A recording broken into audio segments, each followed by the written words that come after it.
Ipikay mo katapan, pagbaton o pagtuo sa Ginoo. Amen? Magbaton gyud tag pagtuo sa Ginoo igsoon, tungod kay ang pagtuo nga inubanan sa pag-obey sa iyang mga sugo igsoon, magdala kini kanimo og panalangin. Amen. Ipikay mo katapan. Pagtuo inubanan ang pagsunod sa kaubuton sa Ginoo. Magdala og panalangin. Amen. Tanawa igsoon sa tong matag usa kinabuhi.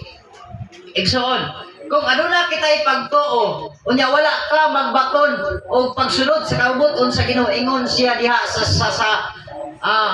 Santiago nga mahimong kawang or patay ang imong pagtuo kung wala kini buhat. Amen. Kung wala kay buhat igsoon ang imong pagtuo, kung dili kini inubanan sa pagsunod sa kaubuton sa Ginoo igsoon, dili gid ka makabaton og panalangin. Amen.